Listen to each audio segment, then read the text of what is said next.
से करीब 5 लाख लोगों को रोजगार मिलने की संभावना है। और जैसा कि हिमाचल प्रदेश में चुनाव होने, इस दौरान गृह मंत्री अमित शाह वहां पर मौजूद रहे और कांग्रेस पर जमकर बरसे। देखिए 30 सेकंड की पूरी रिपोर्ट।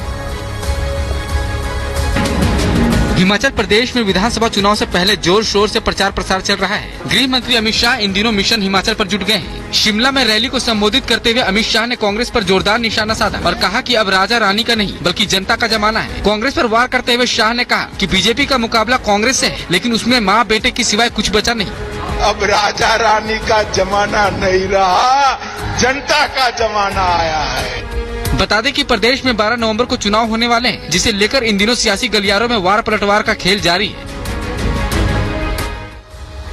अब बात करते हैं उत्तर प्रदेश सरकार के द्वारा कराए जा रहे मदरसों के सर्वे की। और इस मदरसों के सर्वे का उद्देश्य एकमात्र यही है कि उन बच्चों को अच्छी और बेहतर सुविधा मुहैया हो सके। यही कारण है कि अब एक नया खुलासा इसमें होता हुआ नजर आ रहा है। पता यह चल रहा है कि लगभग 8000 ऐसे मदरसे हैं जो गैर मान्यता प्राप्त हैं। देखिए रिपोर्ट।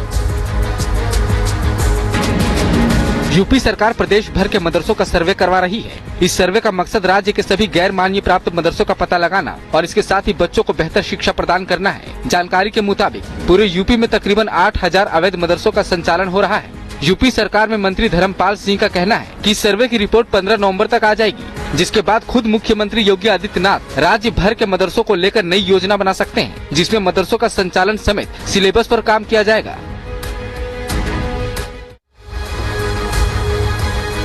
और मदरसों के सर्वे को लेकर मौलाना अरशद का नया बयान सामने आया। देखिए रिपोर्ट। इन दिनों यूपी सरकार मदरसों का सर्वे करवा रही है। मदरसों के सिलेबस को लेकर भी बवाल मचा हुआ है। अब पूरे मसले पर हालिया बयान मौलाना अरशद मदनी का सामने आया है। आगरा आए अरशद मदनी ने सर्वे को लेकर सरकार पर निशाना साधते हुए कहा कि अगर मदरसों का सर्वे कराया जा रहा है, इसका मतलब आप हमारे मस्जिद पर सवाल खड़े कर रहे हैं। यही नहीं, मदरसों के सिलेबस पर बात करते हुए उन्होंने पाठ्यक्रम में कोई बदलाव नहीं करने की बात भी कही और 6 घंटे की पढ़ाई को 4 घंटे में कराने की बात कही और इस सर्वे को एक साजिश बता डाला। और अब बात करते हैं कॉमन सिविल कोड की। इसको लेकर गुजरात सरकार ने रणनीति तैयार की है कि चुनाव से पहले इसे लागू किया जा सकता है, लेकिन इसको लेकर क्या अब ये बड़ा सवाल खड़े होने लगा है कि कांग्रेस समर्थन में आ गई है। देखिए रिपोर्ट। गुजरात चुनाव से पहले बीजेपी राज्य में कॉमन सिविल कोड लाने की तैयारी में है। अब एक तरफ जहां विपक्ष बीजेपी के इस रणनीति का विरोध कर रहा है, तो वहीं कांग्रेस नेता प्रमोद कृष्णन ने कॉमन सिविल कोड का समर्थन किया है। उन्होंने कहा कि बीजेपी कॉमन सिविल लाना नहीं चाहती, बल्कि सिर्फ इसका राजनीति लाभ लेना चाहती है। लेकिन अगर इसे इम्प्लीमेंट किया जाता है तो कांग्रेस पार्टी इसका समर्थन करेगी। हालांकि उन्होंने अगले ही पल बीजेपी को झूठ का पुलिंदा बताया और दावा किया कि आगामी 2024 के लोकसभा चुनाव में भाजपा का जाना सुनिश्चित है। और बलिया में आखिर ओम प्रकाश राजभर को बड़ा झटका कैसे लगा, 30 सेकंड की रिपोर्ट में देखिए। एसबीएसपी के राष्ट्रीय अध्यक्ष ओम प्रकाश राजभर को बलिया में एक और बड़ा झटका लगा है। महिला मोर्चा की जिला अध्यक्ष सीमा राजभर ने अपने 40 समर्थकों के साथ पार्टी से इस्तीफा देने का ऐलान कर दिया है। सीमा राजभर का आरोप है कि पार्टी में महिलाओं का शोषण होता है और ओम प्रकाश राजभर पिछलग्गुओं की बात मानकर पार्टी को समाप्त करने में लगे हैं। यही नहीं, उन्होंने पार्टी के कुछ वरिष्ठ पदाधिकारियों पर गंभीर आरोप लगाते हुए कहा कि उनके द्वारा महिला पदाधिकारियों एवं कार्यकर्ताओं को तरह तरह से प्रताड़ित और शोषण किया जाता है। आम आदमी पार्टी अरविंद केजरीवाल और सत्येंद्र जैन की मुश्किलों में अब एक बार फिर इजाफा होता हुआ नजर आ रहा है। ऐसा हम इसलिए कह रहे हैं कि ठग सुकेश ने एक बड़ा खुलासा करते हुए एलजी को चिट्ठी लिखी और उसमें कहा कि मैंने करोड़ों रुपए आम आदमी पार्टी और सत्येंद्र जैन को दिए। आखिर ऐसा क्यों, देखिए 30 सेकंड। अरविंद केजरीवाल के मंत्री सत्येंद्र जैन पर अब जेल में बंद ठग सुकेश चंद्रशेखर ने 10 करोड़ रुपए वसूली का आरोप लगाया है। सुकेश ने एक चिट्ठी जारी कर ये आरोप लगाए हैं, जिसके बाद सियासत गर्मा गई है। अब मामला सामने आने के बाद दिल्ली के एलजी ने पूरे मामले पर रिपोर्ट मांगी है। तो वहीं आम आदमी पार्टी पर बीजेपी हमलावर है। वहीं सीएम अरविंद केजरीवाल ने इसे मोरबी से ध्यान भटकाने की साजिश बता रहे हैं। बता दें कि आय से अधिक संपत्ति मामले में सत्येंद्र जैन के खिलाफ दिल्ली के राउज एवेन्यू कोर्ट में अब 21 नवंबर को सुनवाई होगी, जिसमें सीबीआई की तरफ से दलील रखी जाएगी। Bureau report, Republic Bharat. और दिल्ली में एमसीडी चुनाव की तारीखों को लेकर बड़ा फैसला आ सकता है। 30 सेकंड में पूरी रिपोर्ट देखिए। सुप्रीम कोर्ट एमसीडी चुनाव को लेकर बड़ा फैसला सुना सकता है। एमसीडी चुनाव जल्द करवाने की आम आदमी पार्टी की याचिका पर सुप्रीम कोर्ट में सुनवाई होनी है। इससे पहले सर्वोच्च अदालत ने आम आदमी पार्टी की याचिका पर केंद्र और चुनाव आयोग को नोटिस जारी किया था। वहीं दूसरी तरफ एमसीडी चुनाव को लेकर सियासी सरगर्मियां भी तेज हो गई हैं। बीजेपी ने हर घर संपर्क अभियान की शुरुआत की है, जिसके तहत दिल्ली नगर निगम चुनाव से पहले शहर के करीब 10 लाख से ज्यादा परिवारों से संपर्क साधने का लक्ष्य रखा गया है। बताया जा रहा है कि इस साल के अंत तक चुनाव होने की संभावना है।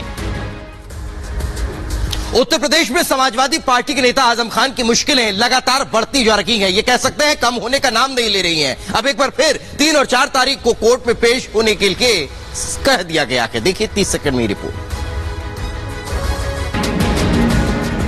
समाजवादी पार्टी नेता आजम खान की मुश्किलें खत्म होने का नाम नहीं ले रही। अब 3 और 4 नवंबर को आजम खान को फिर से कोर्ट में पेश होना पड़ेगा। जानकारी के मुताबिक इस बार आजम खान को अभिनेत्री जया प्रदा पर विवादित बयान देने के मामले में छजलेट थाना इलाके में पेश होना है। बता दें कि रामपुर की एमपी एमएलए कोर्ट ने आजम खान को पहले ही हेट स्पीच मामले में दोषी करार देते हुए 3 साल की सजा सुना दी है।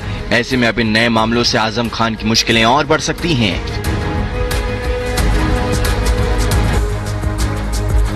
और उन्नाव रेप कांड के आरोपी कुलदीप सेंगर की आज कोर्ट में पेशी होगी। देखिए 30 सेकंड की पूरी रिपोर्ट।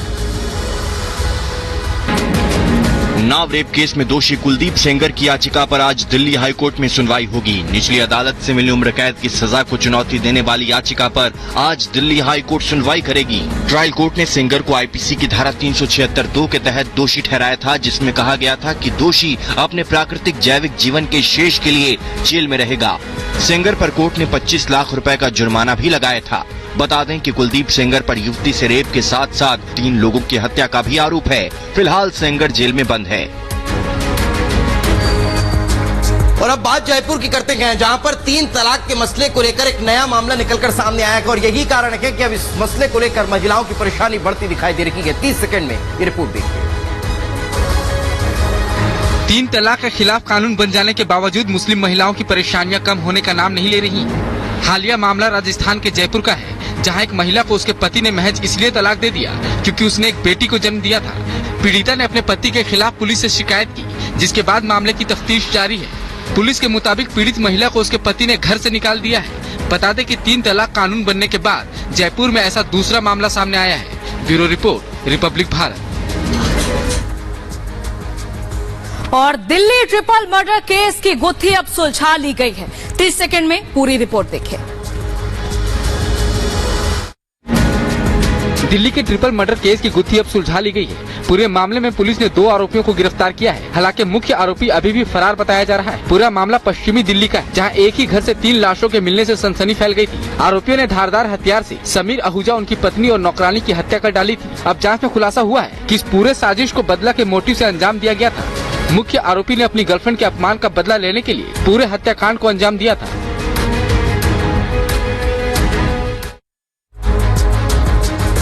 वाईफाई का पासवर्ड न देना क्या किसी की जान पर भारी पड़ सकता है?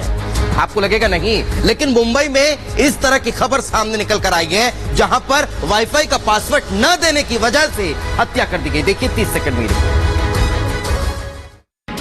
मुंबई से हत्या का दिल दहलाने वाला मामला सामने आया है। कामोठे इलाके में वाईफाई का पासवर्ड देने से मना कर देने पर 2 लोगों ने बेरहमी से नाबालिग की हत्या कर दी। पूरा मामला शुक्रवार देर रात का है। आरोपी पान की दुकान पर गए थे, जहां उन्होंने 17 साल के विशाल को हॉटस्पॉट का पासवर्ड देने के लिए कहा। पासवर्ड नहीं देने पर दोनों आरोपियों ने गाली गलौज शुरू कर दी और मामला गर्म होने के बाद उन लोगों ने चाकू गोद कर नाबालिग की हत्या कर डाली। मामला सामने आने के बाद अब पुलिस ने दोनों आरोपियों को गिरफ्तार कर लिया है और आगे की कार्रवाई की जा रही है। और सोनाली फोगाट की हत्या से जुड़े मामले में अब बड़ी सुनवाई होने वाली है। 30 सेकंड में पूरी रिपोर्ट देखिए।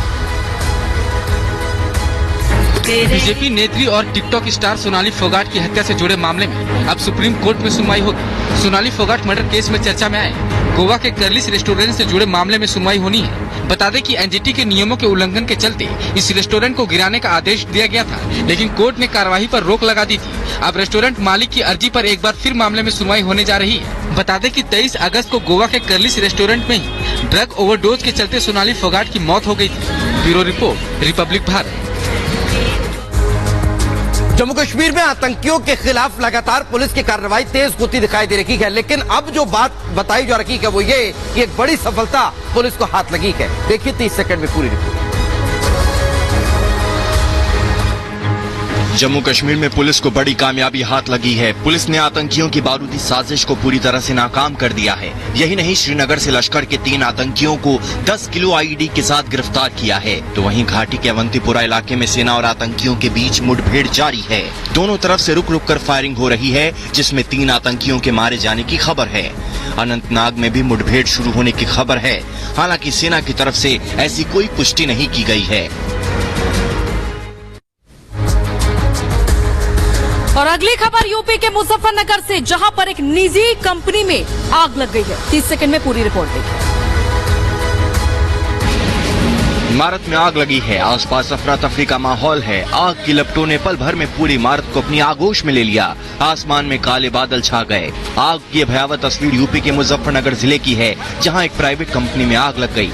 मशीनरी डिपार्टमेंट में लगी आग ने देखते ही देखते विकराल रूप ले लिया। कंपनी में रखा सारा सामान जलकर खाक हो गया।